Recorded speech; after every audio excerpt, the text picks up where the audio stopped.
Titanic जहाज कैसे समुद्र में डूबा था, आइए मिलकर समझते हैं। टाइटैनिक की कहानी एक ऐतिहासिक त्रासदी है जो 1912 में घटित हुई। इसके बारे में विस्तार से जानें। टाइटैनिक का निर्माण। टाइटैनिक को British shipyard Harland and Wolff द्वारा बनाया गया और इसे व्हाइट स्टार लाइन द्वारा चलाया जाता था। यह उस समय की सबसे बड़ी और सबसे शानदार यात्री नौका थी।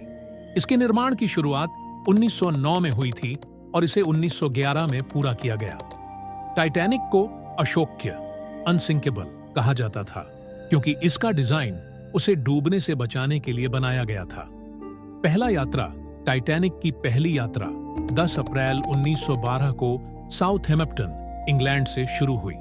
इसके साथ ही यह फ्रांस के चेरबर्ग और आयरलैंड के क्वींसटाउन, अब कोब, भी रुकी। इसके बाद यह न्यूयॉर्क सिटी की ओर बढ़ी। 14 अप्रैल 1912 की रात टाइटैनिक आर्कटिक ओशियन में एक बर्फ के पहाड़ से टकरा गया।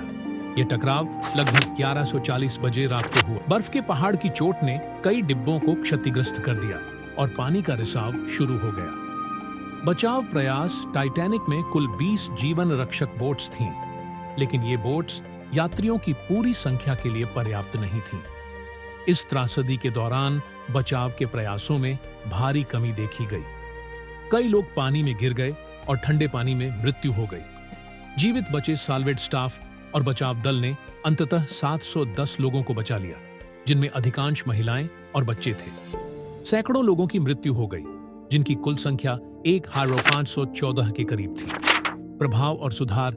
टाइटैनिक की त्रासदी ने समुद्री सुरक्षा के मानकों में महत्वपूर्ण बदलाव किए। अंतर्राष्ट्रीय समुद्री संगठन ने नई सुरक्षा नियमावली बनाई, जिसमें सभी समुद्री जहाजों के लिए पर्याप्त जीवन रक्षक बोट्स और बेहतर आपातकालीन प्रोटोकॉल की आवश्यकता थी। खोज। टाइटैनिक का मलबा 1985 में खोजा गया था, जो लगभग 12,500 फीट की गहराई में अटलांटिक महासागर के तल पर स्थित था। खोज की इस प्रक्रिया ने इस त्रासदी की अनगिनत कहानियों को उजागर किया और कई दस्तावेजी फिल्में और किताबें प्रकाशित हुईं। यह कहानी न केवल एक समुद्री आपदा की कहानी है, बल्कि मानव साहस, त्रासदी और समुद्री सुरक्षा में सुधार की भी कहानी है।